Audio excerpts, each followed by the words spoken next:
So when I was little, you probably always knew that I would grow up to be a nurse one day. No. No? No.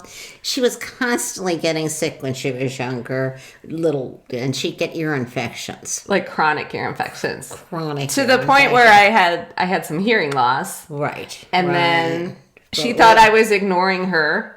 Yes. And the Yes, I teacher. did. And the teacher did. But anyhow, but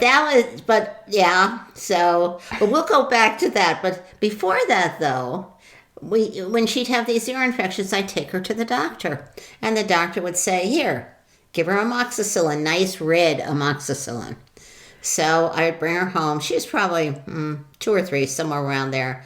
And we go into the bathroom to get this, and I put it in a spoon, and I try to get her to have it.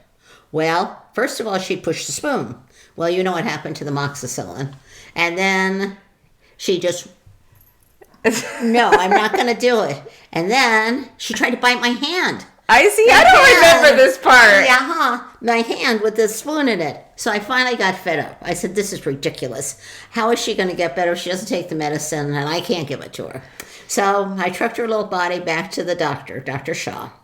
And Dr. Shaw took one look at me and said, like I was the lowest form of motherhood. Kind of judging you for not being able to give your kid this medicine. Mm-hmm. So she said to Still her, hate liquid the medicine. nurse, I think her name was Monica, I don't remember exactly. Wow. Yeah. You got that. Wow. Yeah. Anyhow, she says to her, go back and give Cathy her medicine.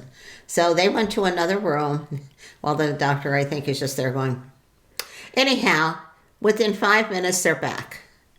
And the doctor says, well, did she take the medicine? Nope.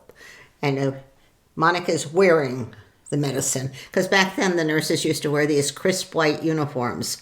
And she had red amoxicillin all And down she was her. not happy camper. She was not happy. So there was just one other thing they had to do, which was shot in her tushy. Like, as I remember it being like this long. In my mind, like it's clear it was this long. I think they used the widest gauge needle they could find. She just remembers that. I don't know. They're probably I do. doing I remember her coming at me like that. You know. Yeah. I don't think they felt real bad about giving me a shot. Probably not.